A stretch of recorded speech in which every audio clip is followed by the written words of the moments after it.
So who is Gary Owen? I'm originally from Western Pennsylvania. Was born and raised in Johnstown, Pennsylvania, which is about an hour from Pittsburgh, which is one of the greatest cities in America, I think. I love Pittsburgh. Love the Pittsburgh Steelers. Go Steelers. And was raised in a very strict family home. My dad was working at a coal company at the time, his whole entire life, actually, until he moved to Florida. But we had a family of five. I have two sisters. And I remember that we grew up so poor. My dad was probably earning roughly $1,500, $2,000 a month. So, I mean, you talk about living in destitution. That's how we grew up.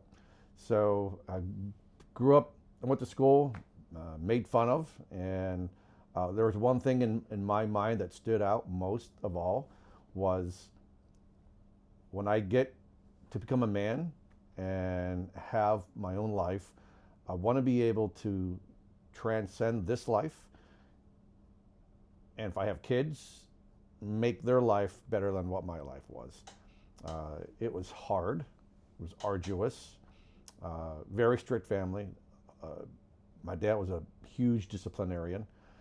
And I mean, not, at the time, was it fun? No, to go through that. Looking back now, I believe that that helped shape me to be the man that I am today. I would say that growing up in Western Pennsylvania was good because I was always outside, playing football, riding bikes, doing things that kids should be doing today, not in their iPhones or iPads and not paying attention to what's going on in the world around them. The two things that when I was a young boy growing up in Pennsylvania was seeing an airplane fly overhead, and I'm like, God, I would love to fly. That would be an amazing thing to do that. And the second thing is when I was growing up, I would watch Adam 12, which was a show. I think it was like almost every day I had to watch Adam 12, and which is being a police officer. So I got to achieve both of those things and those careers. Flying is not a career for me, but it's a passion that I have. So I was in law enforcement for 4 years when I moved to Florida as a deputy sheriff.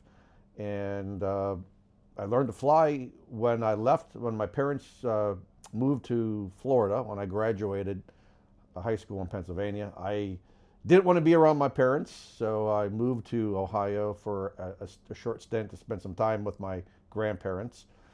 And there is where I learned to fly. Got into an airplane, I got a little grass strip called Ken's Foon, and Kenny Coons was the owner of the airfield in Salem, Ohio. So Ken Coons was my instructor, and it was a little grass field, 1,800 feet long. It come over tall pine trees and power lines. You had to come over the pine trees and power lines, not hit them, and then nose down into the grass runway, which was hilly. So it took me some time to grasp the techniques of landing, but I have certainly did that very well. So now 39 years later, I have roughly 1,000 hours in flying. I got to use my flying skills with the Civil Air Patrol, which is the Air Force Auxiliary, as a search and rescue mission pilot. So 20 years doing that, I was very blessed and happy that I had the opportunity to fly. I did attain the rank of lieutenant colonel. Was a search and rescue mission pilot, was a transport pilot, special missions pilot. I know my last TDY duty assignment was at Patrick Air Force Base, and we were flying special missions for pre-Delta and Atlas missile launches, pre-shuttle launches during the shuttle campaigns. So I'm thankful for that experience. I was a squadron commander here in a local squadron, helped many cadets, and I'd say that was probably, besides flying being a major passion of mine, working with children, the youth today, because today's youth are tomorrow's leaders. So to be able to be a mentor and provide that guidance for young adults, I think is important. So I got promoted to group commander, and then eventually became the Florida Wing Inspector General for the state of Florida. So those experiences help, I think, shape me for who I am and prepare me for business. When I came to Florida, I think that was back in 1986. I moved to Florida and started driving truck and worked for a swimming pool irrigation supply company. And then after driving truck, I worked in the warehouse. I then became advanced into sales. And then from there, I went into the flooring industry, got my license, my contractor's license as a tile installer, qualified our local tile company in Palm City, Florida. So we did flooring installations, tile, carpet, wood, things of that nature. I did that for a long period of time. And then in 2008, 2007, 2008, I think many people remember the housing crash of that era. I lost everything, filed bankruptcy. It was a absolutely humbling experience. It was a challenging time. I thank God for that experience because, again, those experiences, I mean, how can you be successful if you haven't tasted failure? So that helped me immensely to not fall, not fail, not falter. I burned the white flag, so when I left that industry, I got into the insurance industry and haven't looked back since. I have found, in 2008, I found my passion to help people, to be a resource, to provide solutions that I think most people don't know. And I mean, the insurance industry is boring for most people. People don't understand it. It's complicated. These insurance carriers come up with these technical solutions and these products. And it's up to us to be able to convey how these products works to our clients and to help simplify insurance planning so people can enjoy the stress-free life that they deserve. So, coming from Pennsylvania as a very destitute young boy, a young man, moving to Florida, going through all those experiences, then starting my own insurance career, worked for an insurance carrier as a senior director for nearly 7 years, gained that experience, and then started my own agency back in 2011. And I gave up a great six-figure income corporate job, left all that behind, left my benefits behind, my 401k, everything behind, the security of a corporate career to go on my own and start my own business. I burned the white flag. I burned the ships, so to speak. There is no looking back.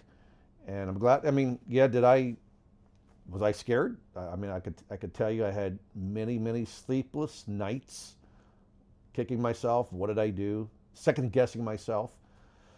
So probably by the third year is when I started seeing some success in the industry, success in my business, in my agency. We grew in a little 10 by 10 office when I started to a 1,200 square foot office with one employee.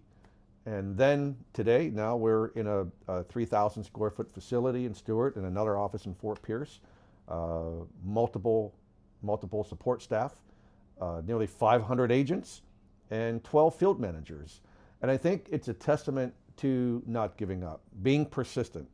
Nothing in the world can take the place of persistence. And I think that was my mainstay, is being persistent, not giving up. People, you see this, if you're going on a cruise in the North Atlantic, and you may see tip of an iceberg, and that's all you see at the ship at that level.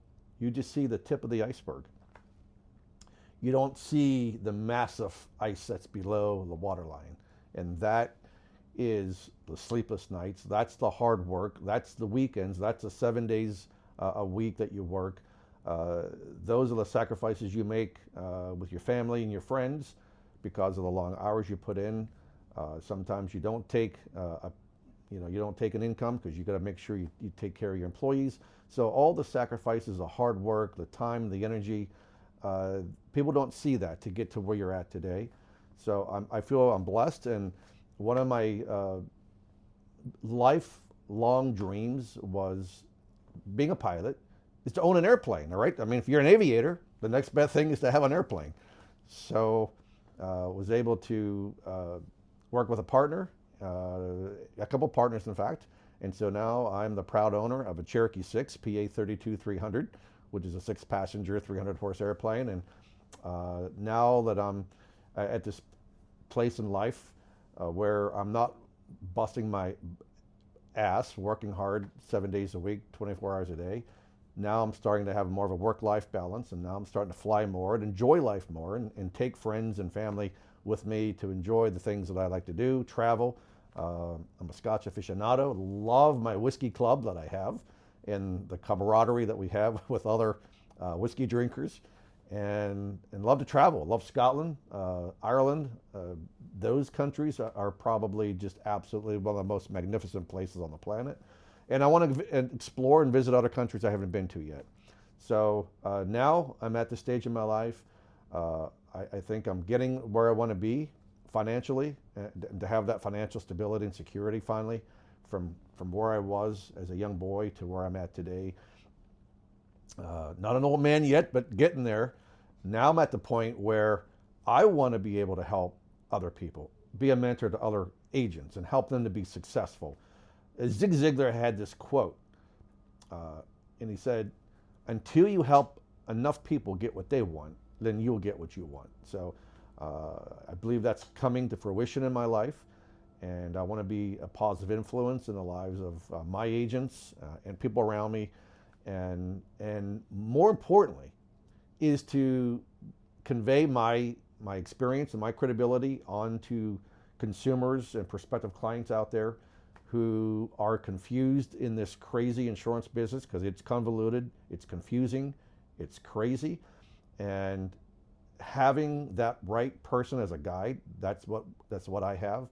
That's what I've attained, and I think that's important because this industry, unfortunately, I hate to say it, has a high turnover rate. So typically, for every 100 agents that get into this business, 2 years later, there are 7 left standing. 5 years later, 5 left. So, consumers don't know that. Consumers don't know that there are agents here today and are gone tomorrow. So it's important that they work with somebody that's been around, that's been long-standing, that has that confidence, the credibility, the education, the experience, that can be their guide to handhold them and not pistol whip them into a certain product or a plan or a policy, but to educate them so they can make an informed choice. Because I always say, and it's important and it's true, the decisions you make today can last a lifetime. So it's important to get it right the first time. And so I want to be that one person that they can come to, that they can trust, knowing that we're going to take them through to have a very happy, successful, pleasant experience in their retirement. But that's my story pretty much.